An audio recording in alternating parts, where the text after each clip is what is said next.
Sveiciens visiem! Es ceru, ka dzirdamība ir laba. Es priecātos, ja jūs varētu kāds čatā uzrakstīt, ka viss ir kārtībā, jūs mani labi dzirdat.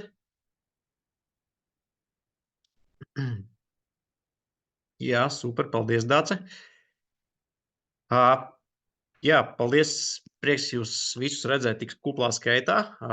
Uzreiz varbūt iesākšu ar svarīgajām operatīvajām lietām, proti šis webinārs, kā jūs redzat, tiek ierakstīts. Vēlāk mūsu klientiem pēc šī webināra mēs arī nosūtīsim šī webināra ierakstu.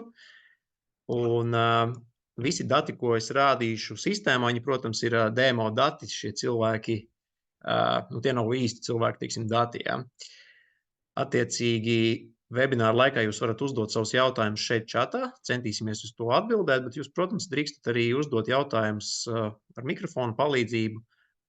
Ik pa laikam šādu jautājumu jums uzdošu, vai varbūt ir kaut kas neskaidrs un tam līdzīgi.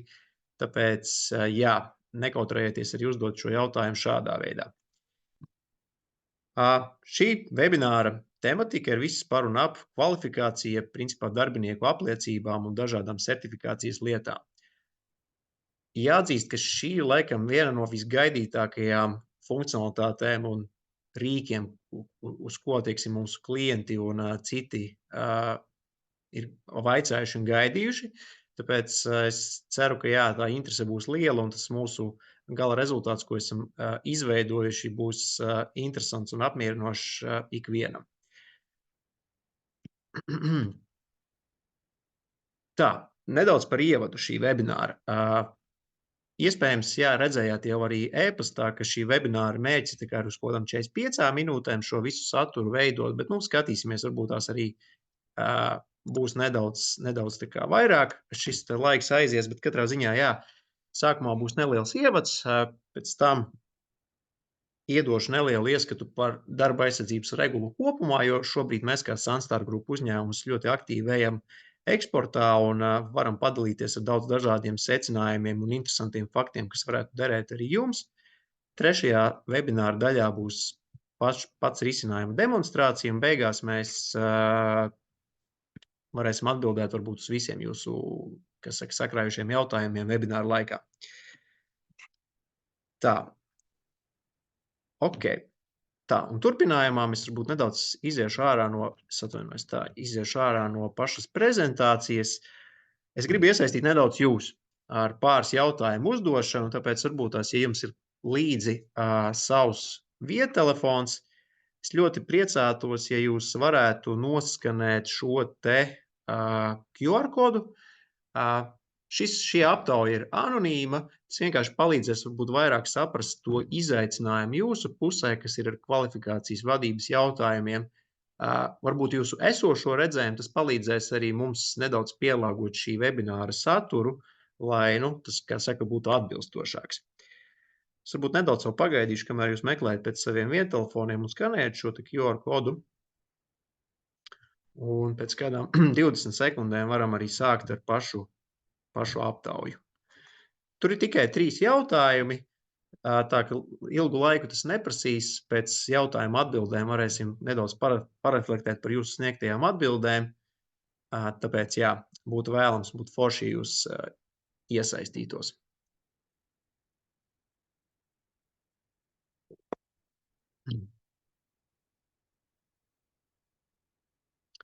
Tā, es ceru, ka visi ir noskanējuši šo QR kodu. Es sākšu šo te aptauju. Jā, tad pirmais jautājums ir principā, kādi jūsu galvenā izaicinājumi jūsuprāt šobrīd pārvaldot darbinieku darba aizsardzības apliecības. Un šeit varbūt tās var pat neieciklēties tik daudz uz to jautājumu tieši darba aizsardzības. Jūs varat arī to pavērst plašāk, par ko arī runāsim webināra laikā, ka šo rīku, ko mēs jums rādīsim, viņu var izmantot ļoti plašu apmācību kontekstā. Tā, pagaidām tikai laikam visi tā kā spiež laikam informācijas centralizētu uzglabāšanu.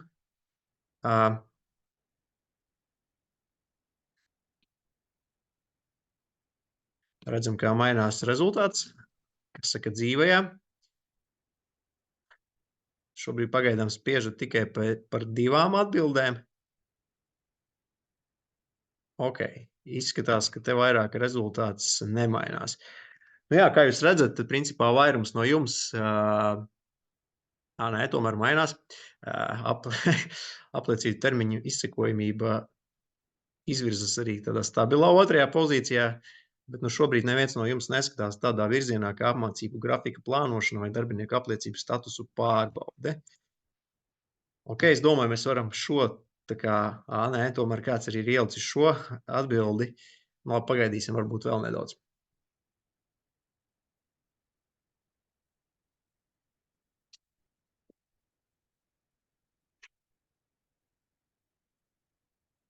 Tā un izskatās, ka tagad gan vairs rezultāts nemainās.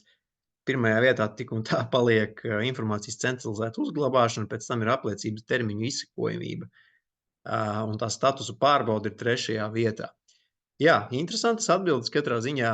Nu, mana pirmā doma šo redzot ir tas, ka iespējams, kāpēc jūs nelikāt pašu pēdējo, ir iemesls tāds, ka varbūt jums tas nodarbināto skaits nu nav tik liels kā dažiem mūsu klientiem, kam iet tūkstošos un vairākos simtos, tad šī grafiku plānošana īstenībā arī ir diezgan būtiska. Jā, un mēs redzam, ka īstenībā kāds ir pieslēdzies, kas saprata, ka varbūt tas arī viņam ir, kā saka, aktuāli.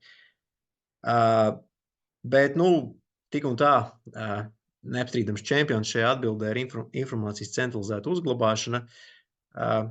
Prieks par to, ka jūs tā domājat, tas nozīmē, ka meklējat šos te rīkus priekš informācijas centralizētas pārvaldības. Bet, protams, kā jau jūs nojaušat, šīs atbildes īstenībā vienu otru papildina, tas nav tā, ka viņas ir izslēdzušas savā starpā, tā nebūtu, nē. Vienkārši varbūt tās vairāk gribējās redzēt jūsu tādu kā šī brīža preferenci un sajūtas. Ok, paldies par to. Virzamies tālāk uz nākošo jautājumu. Šitais varbūt ir nedaudz jau interesantāks jautājums. Gribētu noskaidrot, kur jūs šobrīd pārvaldat darbinieku apmācību grafikus un apliecību atjaunošanu. Pirmā atbilde ir tā kā manuāla, varbūt tās kaut kurādos Exceļos vai spreadsheetos, tas varbūt arī teorētiski kaut kāds Google Docs. Varbūt jau šobrīd ir kāda specializēta programma vai aplikācija, jo neizmirstīsim to, ka pasaule ir liela, jūs varat izmantot arī ārzemēs kaut kādu radītu risinājumu, tam nav obligāti jābūt Latvijas. Varbūt tās šī brīža situācija ir tāda, ka jūs visu uzticat tiešiem vadītājiem, jūs uzticieties viņam vairāk kā savai tur sievam vai vīram, un attiecīgi, nu, neko jūs viņu nekontrolējat, viņš dara visu, kā viņam liekas pareizi. Tāpēc, jā, šādi jautājumi.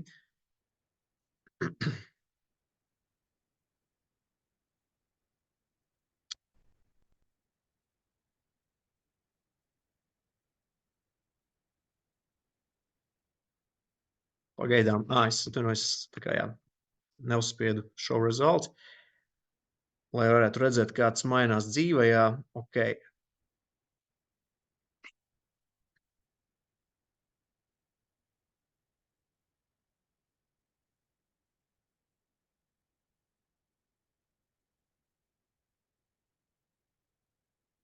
Tā, nu jā, šobrīd, principā, atkal ir izvirzies viens nepārprotams pirmās vietas ieguvējs, tas ir, nu, šobrīd ko centrālu risinājumu jūs neizmantojat, bet jūs izmantojat, tā es atvainojos, kolēģim kaut kas ir šausmīgi sakāms.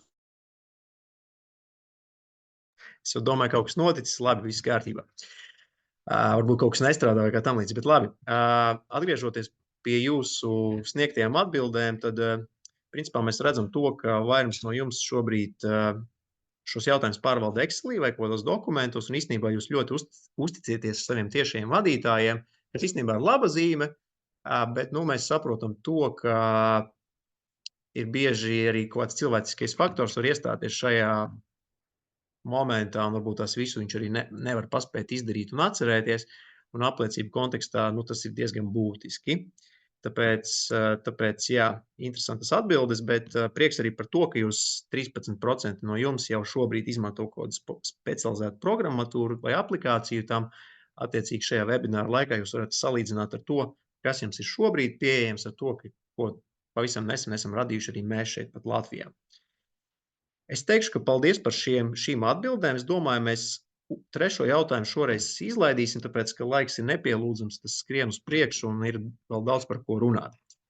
Tāpēc, jā, paldies par jums. Šo aptauju šobrīd arī slēgšu. Tā. Atgriežamies atpakaļ nedaudz pie pašas prezentācijas un virzamies tuvāk jau pašai demonstrācijai, kas sekos nedaudz vēlāk.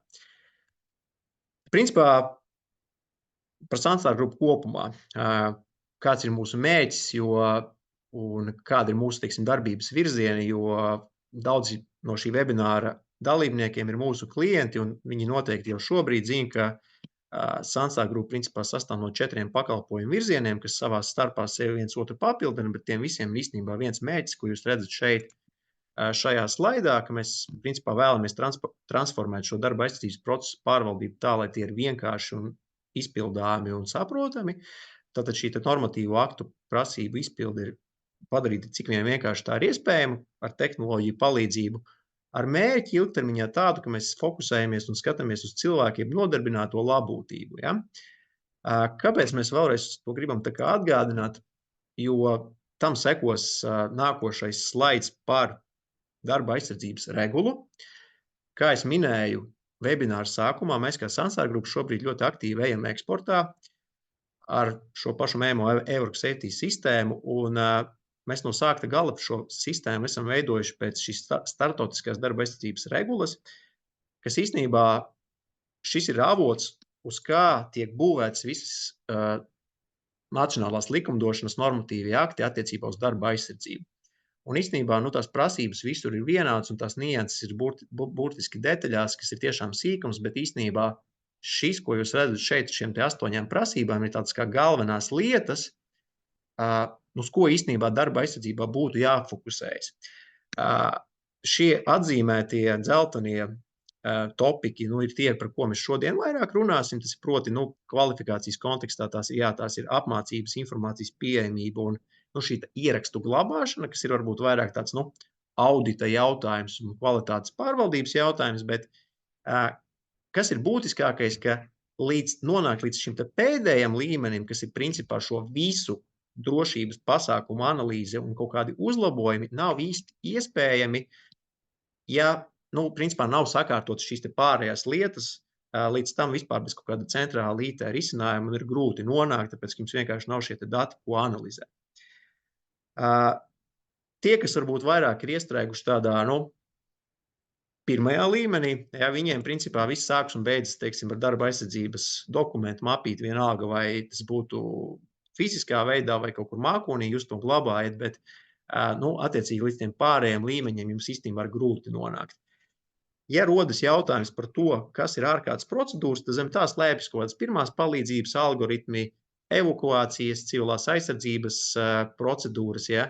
Un tas ir tas, ko varbūt netik ļoti caur IT rīkiem, teiksim, izmanto pārvaldībai, bet tur drīzāk var runāt par kādiem atsevišķiem gadžetiem, ierīcēm, kas varbūt vairāk palīdz šīs lietas pārvaldīt, piemēram, izskaitīt, cik cilvēki ir izgājuši no konkrētās ēkas vai kā tam līdzīgi.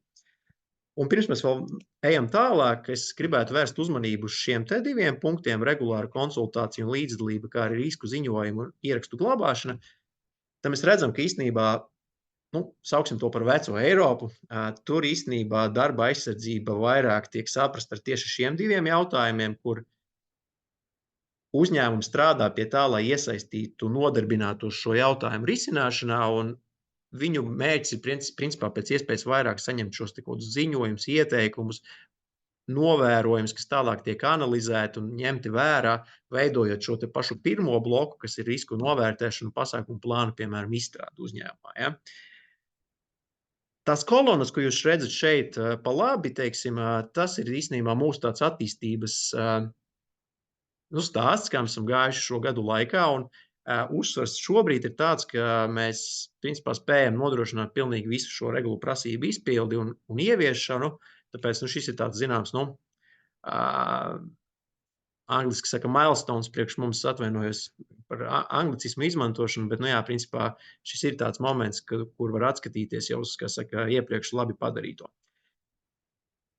Virzamies tālāk jau par pašām apliecībām runājot. Šeit speciāli nedaudz tādā haotiskā veidā saliku vairākus apliecību veidus, ko īstenībā, ko es gribu to vēstījumu aiznest jums, ka šo rīku var izmantot, kur tuņās paskatīsimies, kā arī tas izskatās dabā. Principā, jebkura apliecību pārvaldībai katra darbinieka līmenī. Tas nozīmē, ka, piemēram, ja es strādāju kā informācijas tehnoloģiju kāds speciālists, man ir nepieciešams kaut kāds Google certifikācijas un tam līdzīgi, kas arī ir jāatjauno katru gadu, tad jūs varat nodefinēt, ka tieši man vai manam amata brāļiem, teiksim, ja, šī konkrētā apliecība ir nepieciešama. Ja. Un tas varbūt attiecināms arī uz projektu vadību, uz finanšu kaut kādām lietām, mūsu mīļo veselību un drošību, jeb darba aizsardzību, kiberdrošību un tam līdzīgi. Ja. Kas ir interesanti, gatavojoties šim webināram, es mēģināju atrast kaut kādu statistiku, cik vidēji vienam uzņēmumam ir, teiksim, šīs apliecības vispār jāpārvalda, un īstenībā nebija tik viegli atrast šo informāciju. Tas nozīmē, ka varētu skaitlis būt diezgan liels, tāpēc, ka, katrai šai te nozarei, paņemsim par piemēru kaut vai to vides aizsardzību, tur ir enti atzarojumi un teiksim, apliecības, kas būtu teorētiski ikdienā jāpārvalda. Tā es te daudz runāju, varbūt tās kādam ir sakrājies kāds jautājums. Droši, kā es minēju iepriekš, jūs varat jautāt, arī izmantojot mikrofonus vai arī uzdot šo jautājumu čatā.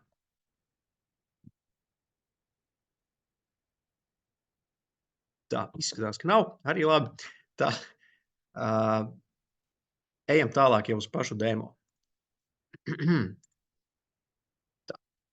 Es ceru, ka mans ekrāns ir redzams. Rādīšu es jums anglisko sistēmas versiju, bet principā tas viss ir identisks arī latviskajā interfeisā. Nekādas lielās atšķirības nav, tā ka jūtaties droši. Tātad par kvalifikāciju. Tie, kas mūsu sistēmā jau ir darbojušies kādu laiku, viņi noteikti zina, kas ir darbinieku atbilstības luksafors, jeb šis darbinieku saraksts, kur principā jūs arī kontrolējat, kas notiek ar jūsu darbiniekiem no katra svarīgākā darba aizsardzības aspekta. Tad, kā jūs redzat, arī šeit varbūt nedaudz piezūmošu tuvāk, šī checklista ir jau papildināta ar daudz dažādām lietām. Ja kādreiz mēs,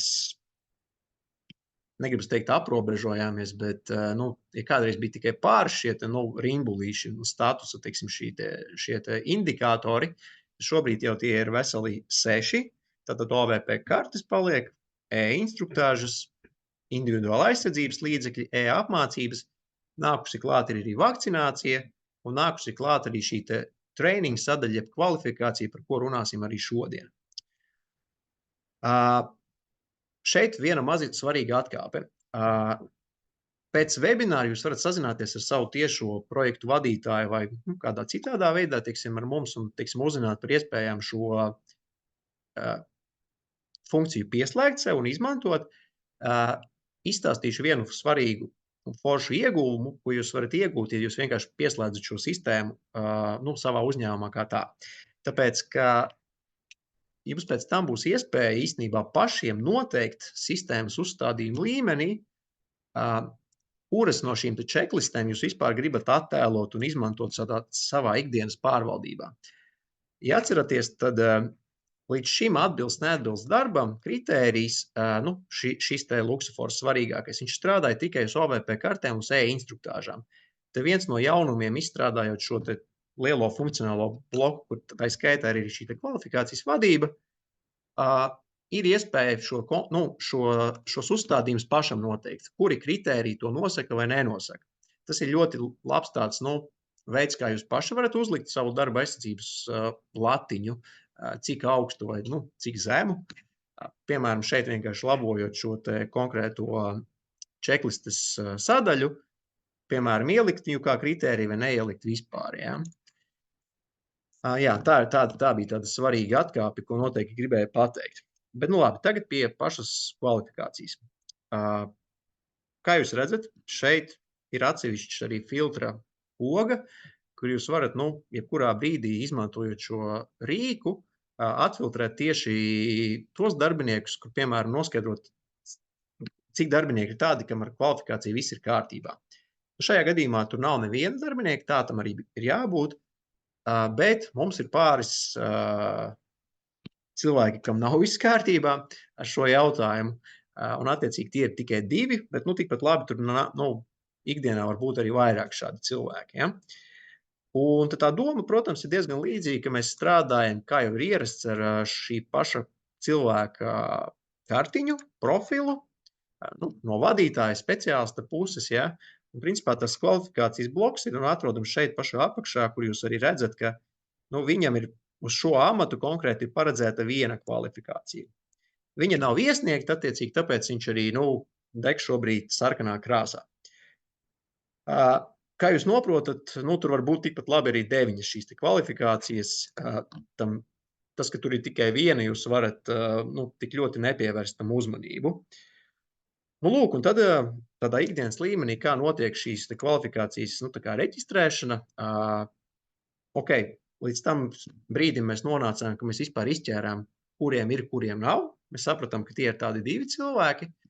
Ja mēs gribam pievienot to kvalifikāciju, mēs spiežam pievienot, un šeit, principā, jūs varat norādīt šīs te apliecības, izdošanas datumu, pievienot pašu apliecības failu, ja tas ir nepieciešams, un spiest saglabāt. Un tajā brīdī arī sistēma saglabās šo te faktu, un šajā brīdī viņš jau deg vismaz no tās kvalifikācijas puses zaļā krāsā.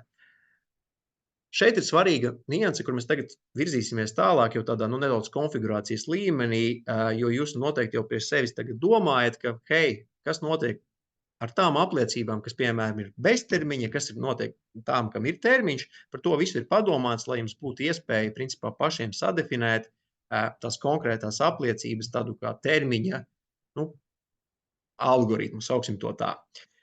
Kā to var izdarīt? Parādīšu tagad īsumā. Tātad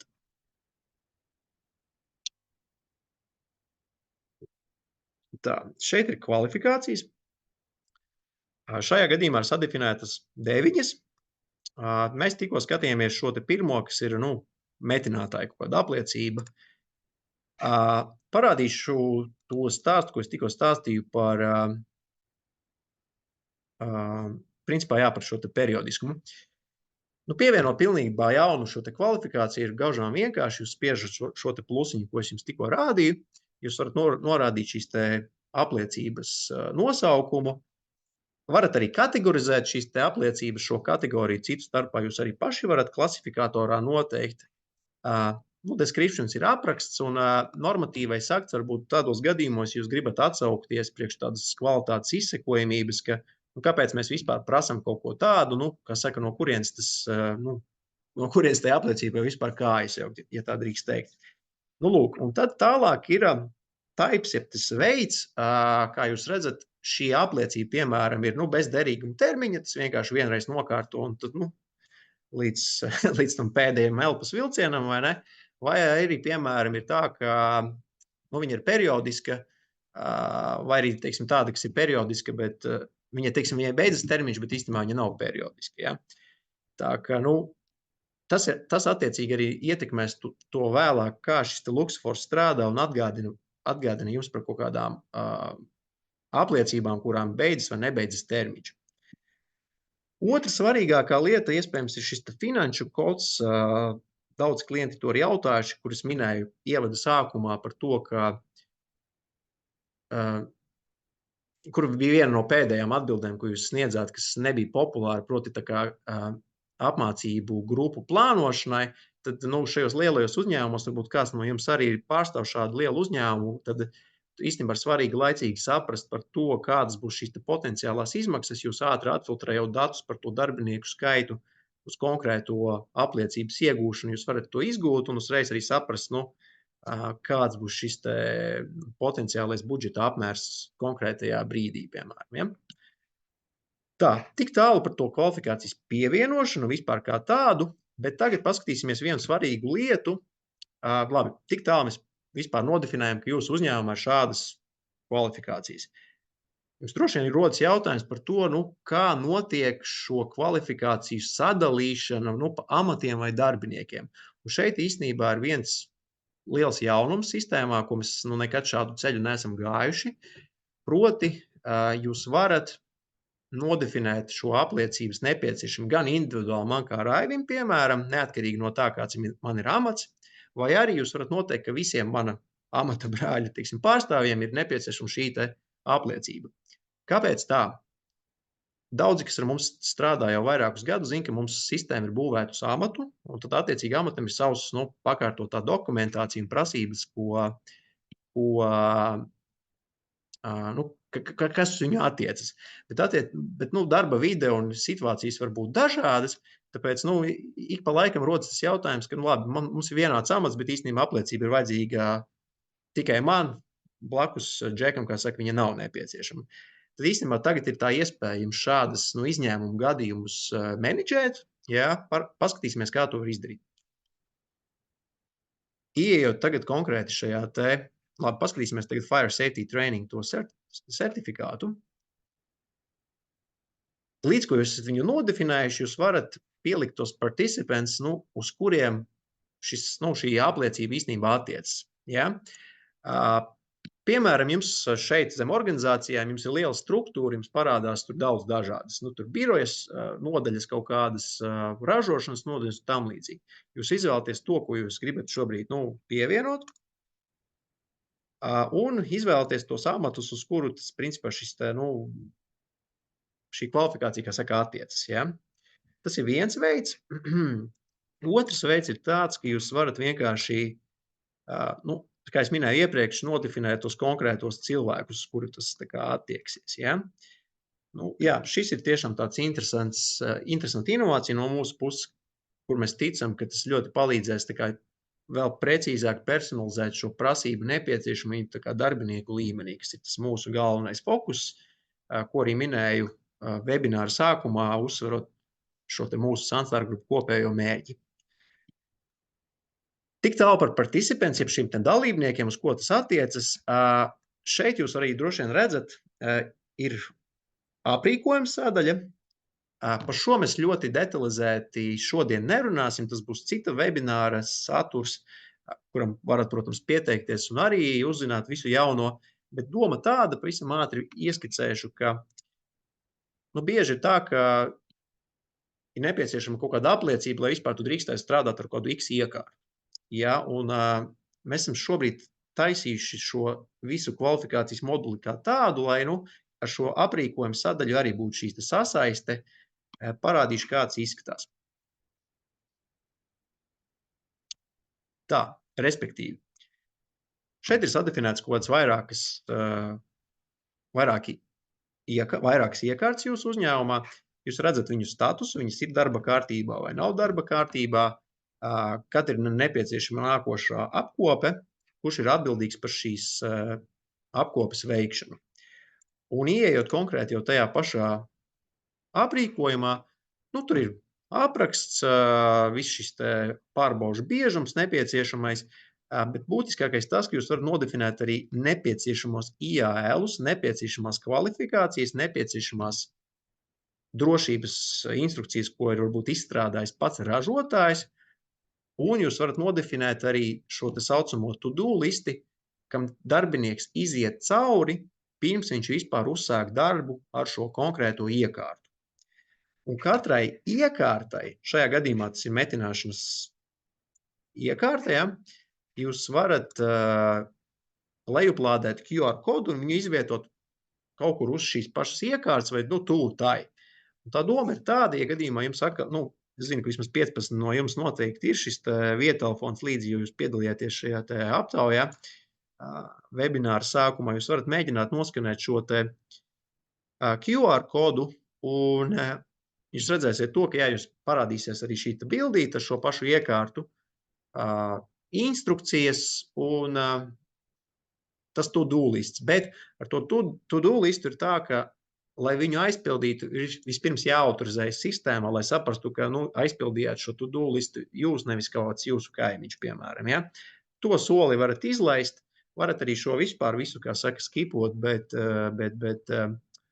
tīri tā parādīju varbūt priekš tiem, kas nepiedalīsies nākošā webināra vai aiznākošā webināra kā tādā. Nu, lūk, jā, tā, tas būtu par kvalifikāciju. Tā, kas vēl tāds būtisks, nu, principā, jā, tas laikam ir svarīgākais. Jā, tas laikam būtu svarīgākais. Aizejot atpakaļ uz mūsu mīļo darbinieku atbilstības sarakstu, mēs redzam, ka Antonio jau no šīs puses deg zaļā krāsā, viss ir kārtībā. Uzspiežot šo te kvalifikāciju, jā, mēs redzam, ka tikai Jose šobrīd ir, kas saka, sliktais zēns. Tāpēc, nu, vēlreiz piemērs tā, kā mēs varam izķert tos darbiniekus, kurus īstenībā varbūt mēs šobrīd nevaram pielaist pie darba, jo viņš nav veicis kaut kādu mājas darbu. Izskatās, ka mēs ļoti veiksmīgi virzamies pēc laika, kas priecē, tāpēc varbūt varam pāriet tālāk uz jūsu jautājumu sādaļu.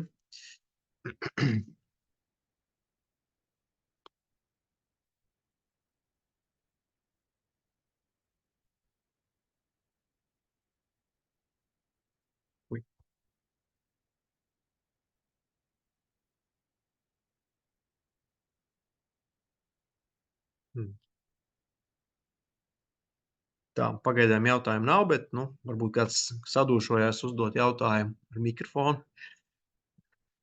nerakstot.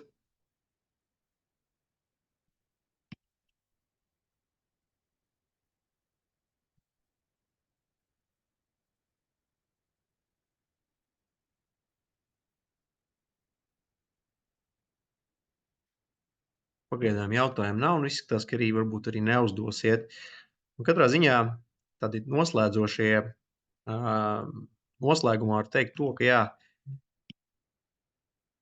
padziļinātāk par šo visu funkcionalitāti, par viņas iegūšanu, izmaksām un tam līdzīgi noteikti nekautrējieties sazināties ar projektu vadītāju, speciālistu, tālāk, kas sapratīsim un nokomunicēsim ar jums par šiem jautājumiem. Šeit ir QR kods, kas ved uz mūsu mājaslapas pieteikumu formu. Varbūt tās, ja šajā webinārā piedalās arī kāds, kas nav mūsu klients vispār, šādā veidā ir lieliski iespēja jums pieteikties, lai mēs, pieteiktos, uz ārsta vizīti pie jums, lai tas saprastu jūsu vajadzību, saprastu, kā šo risinājumu var ieviest arī jūsu uzņēmumā vai iestādē. Ir arī, protams, šis mūsu info e-pastiņš, var arī, protams, sazināties šādā veidā, ja tāda ir jūsu preference. Es teikšu laikam paldies, par cik arī komentārus nerakstījāt ne pirms webināra, ne šī webināra laikā. Kā minēju iepriekš, šī webināra ieraksts būs pieejams, tiks izsūtīts mūsu klientiem, mūsu, datubāzē.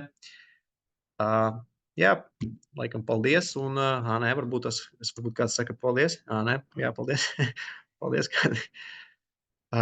Jā, nu paldies, un tad laikam forši veiksmīgi esam iekļāvušies 35 minūtēs, operatīvi visu izrunājām, un tad jau veiksmi jūs turpmākajos darbos šajā ceturtdienā. Atā!